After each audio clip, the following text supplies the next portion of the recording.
Hoje o meu papel aqui é tentar facilitar um pouco os estudos de vocês. Isso porque eu sempre recomendo que vocês sempre tentem acompanhar um pouco os resultados das empresas que vocês têm na carteira. Não necessariamente todos os trimestres, mas pelo menos uma, duas vezes por ano. E eu sei que tem muito relatório para ler e eu até recomendo que vocês façam, mas de qualquer maneira eu quero trazer aqui hoje para vocês um resumo de 2 resultados que saíram agora essa semana, fazendo aí meio que a abertura dessa temporada de resultados do terceiro trimestre de 2022, que é WEG e também Santander. WEG surpreendendo positivamente, Santander surpreendendo negativamente, principalmente por conta de uma carteira que tem um nível de risco um pouco maior. Mas enfim, eu vou trazer os detalhes desses resultados e trazer um pouco minha opinião sobre o preço que esses ativos estão negociando e tal, e até mesmo fazer o comparativo com outros ativos. Mas antes, eu quero pedir para vocês já se inscreverem aqui no canal, deixarem um like de vocês, me acompanharem até o final do vídeo, e eu vou deixar aberto os comentários para vocês, para que vocês peçam as empresas que vão divulgar resultados aí nos próximos dias e que vocês querem que eu traga aqui pro canal esses principais highlights, esses principais pontos sobre os resultados que eles divulgarem, beleza? Bom, pessoal, deixa eu começar trazendo então a própria questão de WEG, e aí eu vou tentar ser relativamente prática, trazer primeiro os números, né, das empresas, e aí depois eu dou a minha contribuição, a minha análise do que impactou esses resultados, tá? Então a WEG, como vocês podem ver, ela teve uma receita operacional líquida com um crescimento de 27,6%, o que é muito interessante. Nós vimos aqui um crescimento maior, inclusive, no mercado interno, tá? Isso porque depois eu vou mostrar pra vocês que a receita dela tá bem 50-50, 50 exterior, 50 aqui no Brasil, tá? Nós tivemos um crescimento de 42,5% no lucro líquido em relação ao mesmo período do ano anterior, então isso surpreendeu o mercado positivamente, que esperava um crescimento, mas não desse tamanho. E um ponto que me chamou bastante atenção de forma positiva foi a margem EBITDA, que cresceu 1,3 pontos percentuais em relação ao mesmo período do ano anterior. Então, não suficiente, ela cresceu a receita, ela cresceu o lucro, mas também aumentou a sua margem aí no meio do caminho, o que foi um ponto muito positivo, tá? Eu falei pra vocês que ela tava praticamente 50-50, né, na sua receita, e na verdade é exatamente 50-50, tá, gente? Ela tem 50 no mercado externo, 50 no mercado interno. Então sim, nós podemos considerar que a WEG é uma daquelas empresas que tem pelo menos uma parte da sua receita ali dolarizada e que, em momentos que talvez o mercado tá um pouco caótico, mas que você tem um câmbio se valorizando, ela consegue inclusive ganhar com essa valorização do câmbio. E foi muito o que aconteceu, por exemplo, lá em 2020. Por mais que a gente tenha visto as indústrias parando um pouco ou desacelerando um pouco, ela conseguiu se adaptar no meio do caminho e ela começou a produzir o que o mercado realmente estava querendo. Então ela foi até para a parte de respiradores, conseguiu se reinventar ali no meio do caminho e ao mesmo tempo teve um efeito muito positivo por conta do dólar, que segurou muito bem as pontas ali dos resultados dela, tá? E tudo isso acaba acontecendo, gente, porque invariavelmente a WEG, ela é uma empresa que ela tem crescido bastante ao longo dos últimos anos e tem mantido um ritmo de crescimento interessante, mas eu acho que principalmente é por todo o investimento que ela tem feito, não somente em linhas de produtos novas, mas em setores de atuação, e então ela acaba tendo que investir muito em pesquisa. E o CAPEX dela, então, nesse terceiro trimestre de 2022, acabou ficando em mais de 326 milhões de reais, sendo que foi meio que meio a meio mesmo, tá? Um pouco lá fora, um pouco aqui. Eles falaram que investiram muito em infraestrutura para ampliar algumas fábricas, ampliar a sua produção para atender uma demanda, né, que tá acontecendo, e ao mesmo tempo também ela continua investindo em pesquisa. Isso é algo que ela considera muito importante e que faz parte mesmo para quem quer realmente começar a entrar nos mais diversos setores, que é o que ela acaba fazendo. Então, ela tem os produtos para a indústria, né, os de ciclo longo, de ciclo curto, tem os motores, ela tem placas, ela tem tintas, ela tem vernizes, e aí ela também acabou entrando na parte de energia, né, de energia solar, essa questão dessa energia mais renovável. Então ela vai se infiltrando nos setores, principalmente nos setores que estão com uma demanda crescente, e eu acho que isso traz esse resultado sustentável para ela, né, que ela consegue manter esse ritmo de crescimento que ela tem mantido ao longo dos últimos anos. Então, basicamente, o resultado dela, ao meu ver, foi um resultado muito bom. O que a gente viu foi que realmente as receitas contribuíram muito e principalmente porque a demanda do mercado interno, ela voltou a crescer, apesar de todo esse receio que nós estamos vivendo econômico, porque a gente olha o que está acontecendo lá fora, a gente olha todas as incertezas que tem aqui, então muita gente acha que isso em algum momento pode acabar impactando esse setor de indústria, mas a WEG, ela tem uma relativa tranquilidade quando ela trabalha com os produtos de ciclo longo para a indústria, porque ela já tem aí na esteira de pedidos uma certa previsibilidade, pelo menos para os próximos meses. Então, nesse ponto, ela até que está ok. E aí, claro, tem os produtos de ciclo curto, esses podem ter uma volatilidade um pouco maior, mas também teve um crescimento aqui no mercado interno e também lá fora. Principalmente quando a gente fala dos setores que operam, né, com commodities, minério de ferro, petróleo, óleo, gás, enfim, toda essa parte eles tiveram uma demanda muito interessante e aí a WEG, ela acabou entrando nesse ponto e por isso que ela conseguiu aumentar bastante a sua receita nessa linha. E também continua aumentando a sua receita na parte de energia, né? Então, quando a gente fala de energia solar e todos os equipamentos que ela acaba produzindo para tal, ela tem crescido cada vez mais, mas também porque a demanda, ela tem crescido aos poucos também. É claro que não é algo que sai daqui e vai para cá do dia para noite, mas ele vem de degrauzinho em degrauzinho e a WEG vai da mesma maneira nessa linha aí que ela também acabou entrando, beleza? Agora sobre a questão de preço, gente, vamos lá, né? Acho que a última vez que eu falei de WEG aqui, ela negociava a 27 ou 28 vezes preço-lucro. E agora, como vocês podem ver, ela negocia a 39 vezes preço-lucro. E aí é claro que ainda assim ela está abaixo da sua média de negociação, né? Pelo menos dos últimos 3 anos, que negocia uma média de 51 vezes. Mas ainda assim é óbvio que a gente não pode dizer que é a empresa mais barata, né, gente?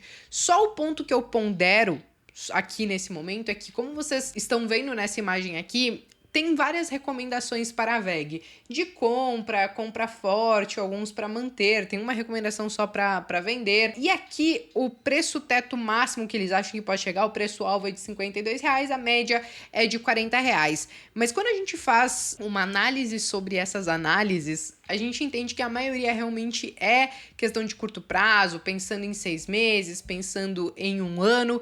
Então, se você é investidor de longo prazo, eu acho que nem precisa levar tanto a sério isso daqui. Mas tem um ponto interessante, é que a maioria acha que sim, ela tem um potencial muito grande ainda de crescer, mas não quero dizer que, poxa, R$40 é o limite dela, R$52 é o limite dela. Eu acho que para quem pensa em 5, 10 anos, é óbvio que em algum momento ela não vai mais crescer no mesmo ritmo que ela cresce hoje, mas eu acho que ainda tem muita gordura para ela continuar queimando e continuar investindo como ela tem feito bastante ao longo desses últimos anos e continuar crescendo. Então, acho que ela até pode ir muito mais do que isso, só que longo prazo não é em linha reta, né? Você pode ter alguns tombos ali no meio do caminho, porque como eu trouxe para vocês, tem muitas incertezas, mas para o investidor de longo prazo, eu ainda acho que acaba sendo um excelente case, beleza? Bom, pessoal, saindo de WEG, vamos para Santander, que diferente, né, de WEG, acabou surpreendendo de forma um pouco negativa, o que não torna o banco um banco ruim, tá, gente? Ele entregou lucro, entregou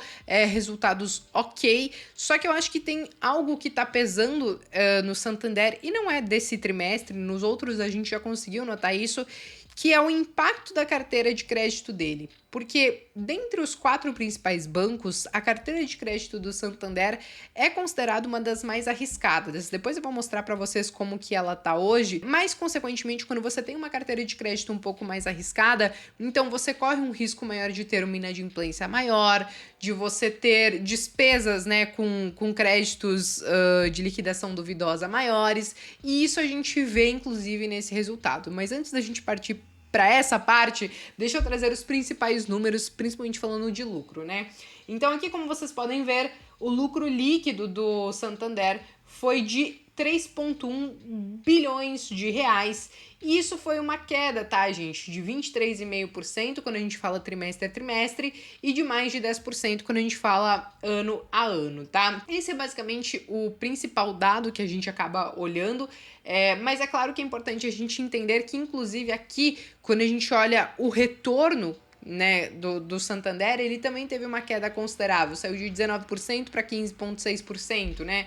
E o nível de eficiência até continuou mais ou menos a mesma coisa, margem dos clientes cresceu ano após ano, mas diminuiu trimestre a trimestre, mas o ponto que eu acho mais interessante para a gente analisar do Santander começa agora, né? Então, como vocês podem ver nessa imagem aqui, nós temos a evolução da margem financeira do Santander. E ela teve uma queda nesse último trimestre, mesmo com a nossa taxa de juros estando elevada como está hoje, em praticamente quase 14%.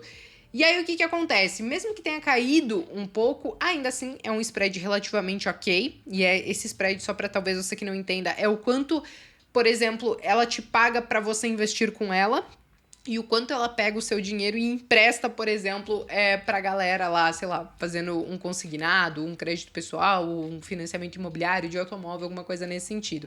Então ela tem um spread relativamente ok. O ponto, gente, que era como eu tava falando para vocês, é sobre a carteira de crédito, né? Então nós vimos aqui que o resultado de créditos de liquidação duvidosa e o custo desse crédito também aumentou. Então, nós temos aqui as despesas, né, de provisão para créditos de liquidação duvidosa que cresceram. Nós tivemos as receitas que também acabaram crescendo um pouquinho. E o custo, então, tanto de 3 e 12 meses, tudo praticamente acabou crescendo. E isso eu acho que tem muito a ver com isso daqui, ó, gente. Essa daqui é a carteira de crédito do Santander, que era aquilo que eu tava falando para vocês de risco, né? Então, como vocês podem ver, a maior parte da carteira de crédito do Santander ainda acaba vindo da pessoa física. Vocês estão vendo aqui, né, a diferença de valores. E aí, existem produtos que são mais ou menos arriscados, existem, inclusive, dentro desses produtos e essas linhas, inclusive, de créditos e os players que eles acabam trabalhando, até aquela classificação de rating, etc e tal. Mas o que acontece? Quando a gente olha, por exemplo, uma carteira de crédito e a gente vê que, por exemplo, crédito pessoal, cartão de crédito, eles têm um peso muito grande e isso é normal que a gente veja em outros bancos também, mas aqui no Santander a gente vê de uma forma até um pouquinho mais acentuada. Nós sabemos que algumas linhas elas vão ter mais risco do que outras, né? Do que, por exemplo, você fazer um capital de giro para uma empresa ou até mesmo quando a gente volta para a pessoa física, um consignado, ele tem ali um risco baixinho, né? Diferente, por exemplo, de um crédito pessoal. O crédito imobiliário também tem um risco um pouco menor. Então, basicamente, a composição dessa carteira acaba impactando em alguns momentos nessa questão da própria inadimplência do Santander. E aqui nesse outro gráfico, então, vocês conseguem ver que a inadimplência, né, o índice de inadimplência do Santander, mais uma vez acabou subindo. Quando a gente olha o total, foi de 2,9% para 3%. Quando a gente olha a pessoa física, saiu de 4,1% para 4,3% e a jurídica de 1,1% para 1,3%. E aqui vocês conseguem ver aquilo que eu estava falando, né? O risco ali de alguns produtos e algumas linhas para pessoa física muitas vezes vão ter um risco maior do que uma pessoa jurídica. E aí a gente consegue ver aqui justamente nesse nível, né? Nesse índice de inadimplência é muito bem demonstrado.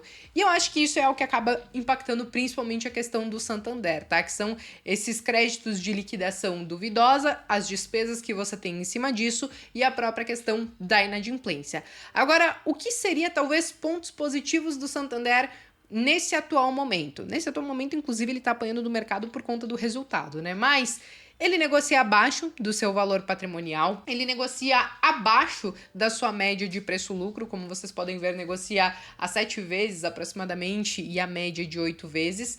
E tem um dividend yield aí de mais de 9, quase 10%. Aqui, como vocês podem ver, o ROI caiu, a margem líquida também caiu, né, consideravelmente, mas ainda assim ele é um banco que está negociando a preços e valores interessantes e trazendo um bom retorno para quem pensa em dividendos.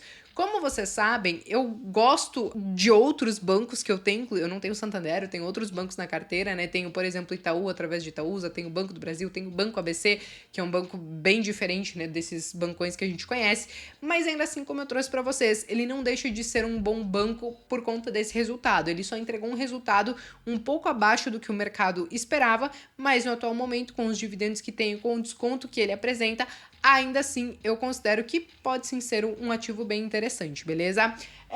Bom, pessoal, basicamente, eu acho que eram essas informações que eu queria trazer dessas duas empresas que entregaram os seus resultados então nessa semana. Nós teremos aí muitos e muitos e muitos resultados ainda por vir. O que for mais relevante, o que vocês pedirem mais, eu posso voltar aqui no canal e trazer para vocês, né? Para tentar de forma resumida fazer com que vocês se mantenham atualizados sobre o que está acontecendo no mercado. Eu me despeço por aqui, mas vejo vocês então no próximo vídeo.